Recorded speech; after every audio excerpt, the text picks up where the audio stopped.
Great. Good morning. Thank you, John. Thank you, Lauren, for the invitation. I never thought I'd move to Western Oregon and become a drought expert.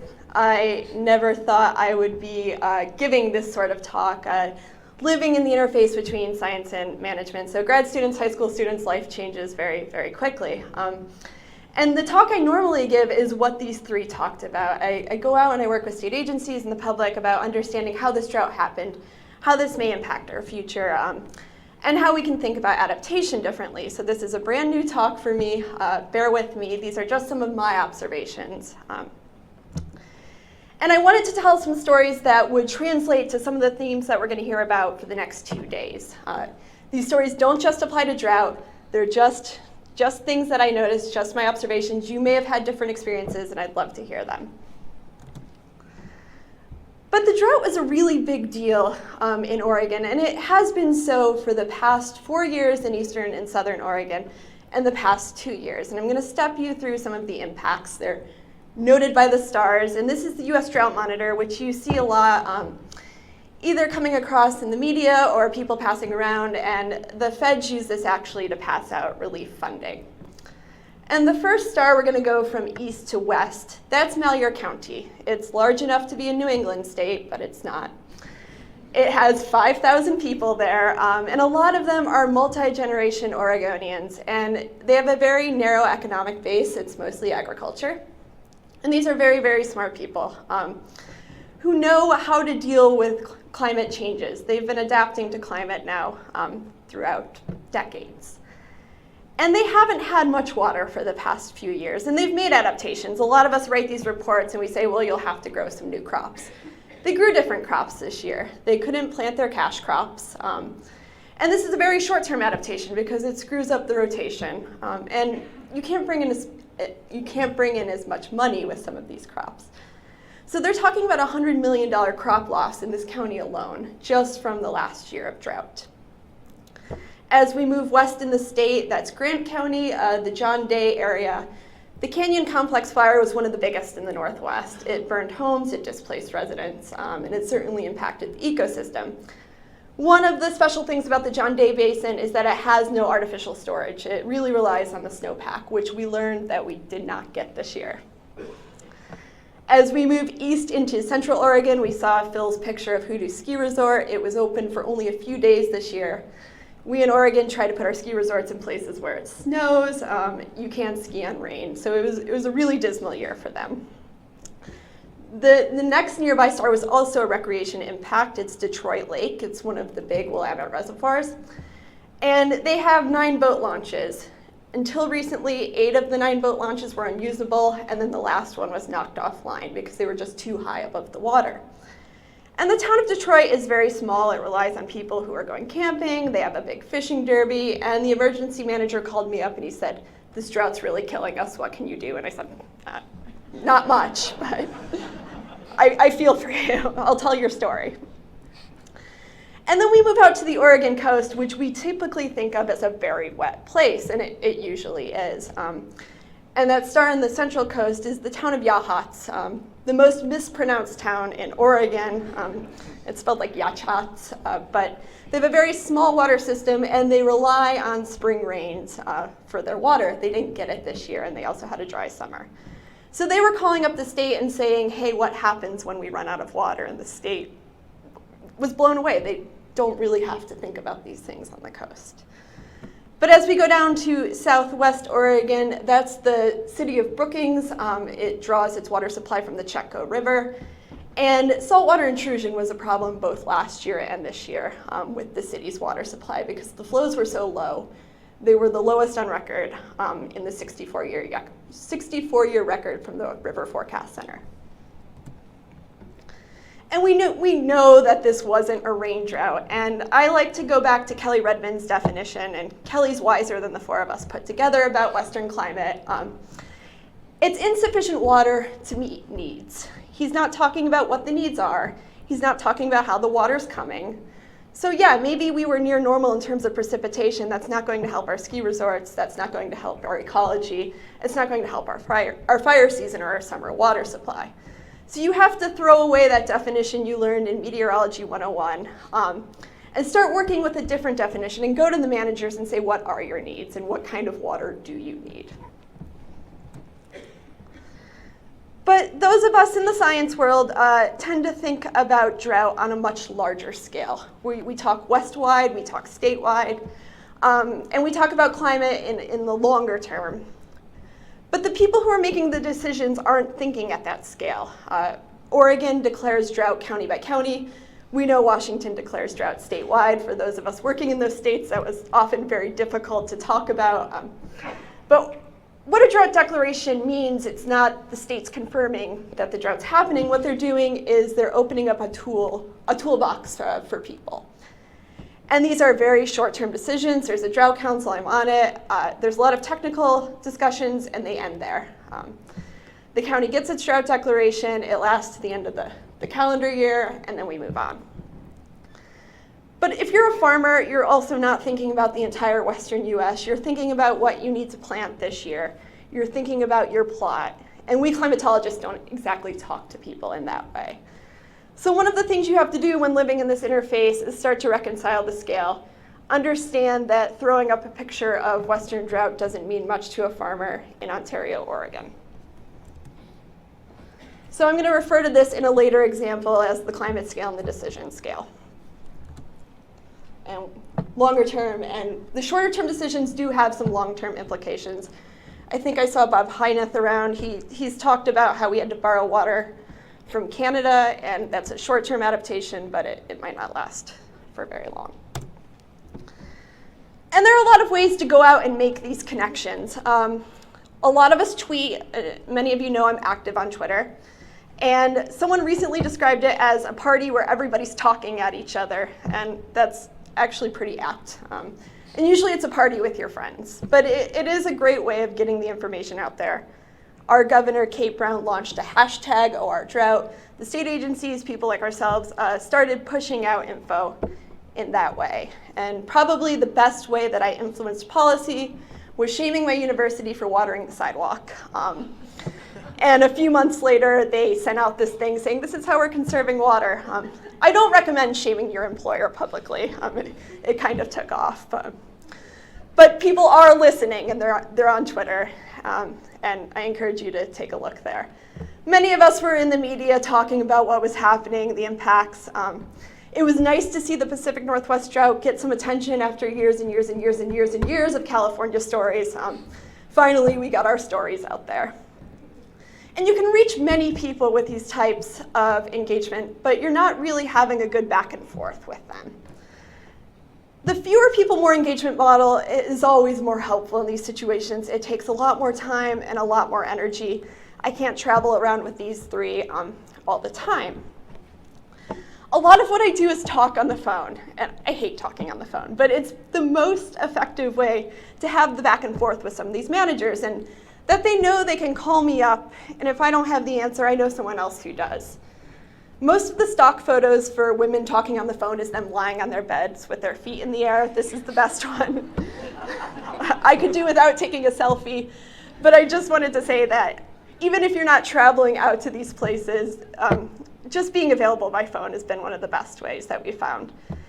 And we do hold in-person meetings. This photo is actually one that we held in Boise in 2013.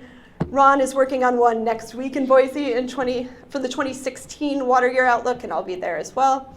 But these sorts of things, we find that people really like. They show up, we give them what we know, we tell them what we don't know, and we give them the opportunity for a dialogue. So some of the things that scientists can do is facilitate that dialogue between managers. And no one of these outlets is the right thing to do. It's a combination of all four and other things as well. And it's not just one person. There's a lot of us working on this issue. But I wanted to talk about 3 lessons that I learned. These aren't groundbreaking, earth-shattering, but they do apply to specific things within the drought. Every story I tell, I have gotten clearance from the person who is involved with it. And you're allowed to tweet it if you want. And lesson 1, know your stakeholder and be available. Be ready by phone, even if you are lying on your bed with your feet in the air. But My biggest example of this was this summer with the U.S. Drought Monitor and the Portland Water Bureau. And our group has worked with the Portland Water Bureau very closely for a number of years, and we know they have a rain-dominated basin. They're not all that concerned about short-term drought. We knew they had sufficient water supply for the summer. They do encourage conservation. And the U.S. Drought Monitor was going to come out saying that Portland was in severe drought. And it was one of those things where I saw this happening. And I went to Portland and explained to them what the U.S. Drought Monitor does. We knew that OPB would pick up on it, so we came up with a strategy for how we would handle this. And in the narrative for the U.S. Drought Monitor, I encouraged them to write something about urban water supply. And Portland was really happy with this. Ultimately, the U.S. Drought Monitor, I think, was pretty happy with this. I don't think they liked me going right to Portland, but it was necessary because I knew my stakeholder, and we'd built this trust. And we go out and we talk to people, and they come up and talk to you about the Farmer's Almanac. And the first thing you want to do is say, no, you're absolutely wrong. Any of you who have had an argument with anybody knows that does not go over very well. But how can you take those lessons from the Farmer's Almanac and the way these people are thinking and learning about things and apply the science, apply what we're studying? And you don't go up to them and say, well, the CFS version 2 for the 3-month period multi-model shows warmer than normal temperatures. So a lot of what a few of us have been talking about is how do we reframe all of this in Farmer's Almanac speak, put out our own Farmer's Almanac. But also have some humility. You may know you're right, but try to find a common ground. And you can reflect and learn. We learned a lot last year from this drought, even though it was a multi-year drought in Oregon. These are the temperature outlooks. This is the top panel is last year at this time. The bottom panel is this year at this time. They look pretty similar. And last year, we were hedging our bets a little bit. We were talking about, well, there's still time for snow. It might happen. As each month ticked by, we got a little bit more frantic and a little bit more frantic. And then in February, we started the drought process. This year in Oregon, we're keeping it going year-round. We're meeting every single month. We're trying to get ahead of this El Nino and educate people. It doesn't look like a great snow year. It's tough to be worse than last year. It's really tough to be worse than last year. But don't count on having a huge snowpack. I hope you get it. We all hope that everybody gets it. But how can we learn from what we did last year? And our governor's been very progressive with talking about some of these things. She has ordered an update of the Drought Emergency Annex, which was written in 1982, the last very big drought. And that is due at the end of the year. So they're relooking at how they take care of things, how the Drought Council is formed, and how science fits into management decisions. And many of us have been hammering this looks like climate change, this is a practice run. The now is very, very important, but we can't let this climate adaptation message slip away. And Steinbeck was actually my first introduction to drought. I grew up in the Northeast. Never really thought about it very much, but I think this quote is really apt. And we have this opportunity now. It's tough to take advantage of disasters because we see people suffering, but we really need to make this stick. We can't just talk about it in the abstract. We can't just talk about the future. So the state of Oregon's working on this. I know Washington and certainly Idaho as well. And just a few simple conclusions. Climate is just one piece of the drought puzzle. It sets the whole thing into motion. You really need to know a little bit about the management side. You aren't managing the drought. I didn't manage any of this drought, but I knew enough to ask the right questions and make sure we were giving the right info. And these relations don't happen overnight. People just don't start calling you and then you start chatting back and forth for an hour. A lot of what I do is I go up to Salem for these meetings and sit down and meet people in person first. You need to develop and earn trust. And we don't get things right every time. We're wrong, I'm wrong often. Recognize when you are and be honest about it.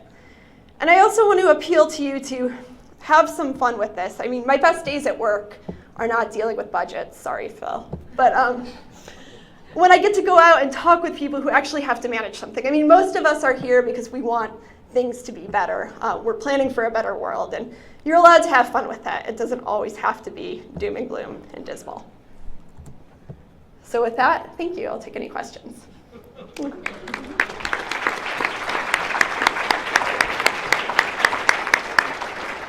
Thanks, Kathie. People have questions, they can come up to the microphones here. Did you say to borrow water? I said that wrong. No, Bob, what happened? Under the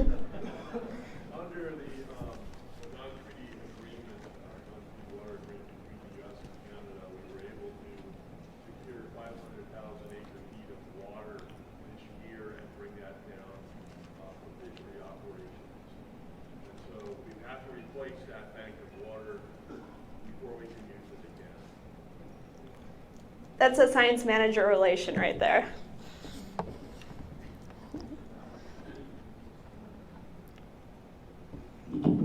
Well,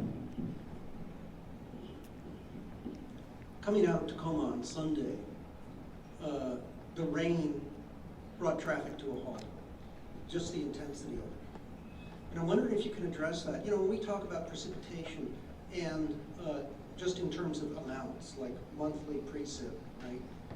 Well, this wasn't Puget Sound rain. This was Panama rain. And so I'm wondering if you can address that relative to drought. You know, when we look at these figures, we might say, oh, sure, yeah, they, you know, got so much precip, but they got it within 3 hours. Can you talk about that a little bit? Well, that was an atmospheric river event, which we're prone to here in the Northwest. And it wasn't enough rain to fix the drought. Portland flooded. Timberline Ski Resort got a foot of rain in 48 hours. But that's not how we want it. As Ron said, we want it as snow and not rain. I don't know what you want me to address. It rains in the Northwest. I mean, that doesn't mean that drought doesn't happen. Right. What I want you to address is just a perspective on the fact that the intensities are changing, and that has a real bearing on drought when we look back and we figure how much rain we got, say, in a month. Well, a lot of it depends on how it's distributed over the month. And I'm interested in your perspective on that relative to drought. I would prefer snow over rain. It depends on how you measure extreme precipitation, but there's some projections say will increase in the future, correct? But we really need the snowpack to build. Huge rain events in Tacoma aren't going to stop us from drought. That's the other side. We don't want to deal with flooding. I could help answer that maybe. But don't go anywhere. Tim Link from the University of Idaho did an interesting research, and he showed that more of our winter storm events are coming in fewer but bigger storms. And so we used to have this stair-step pattern as we increase, but I usually show with slides because that's what the users are seeing as well too.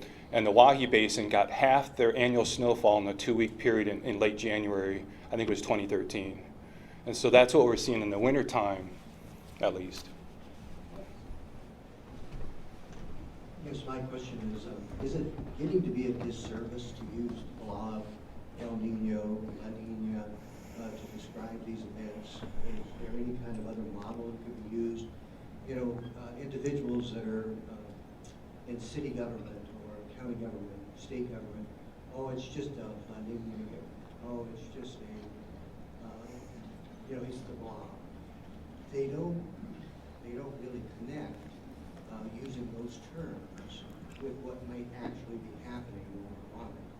And I was wanting to know if you'll finally, as scientists, think about actually getting rid of those terms and trying to put together something that's more accurate. I guess it's on a case-by-case basis because a lot of the people we do work with do know a lot about El Nino and La Nina. And I think the blob was an attempt at taking this very complex new thing to us and putting a name to it that maybe some other people could connect with who aren't Nick Bond. But yeah, if we're working with people who don't want to talk about those things, then sure, you can talk about warmer than normal sea surface temperatures and how that impacts the climate where they're focused. I think that goes back to know who you're working with and deliver the message that way.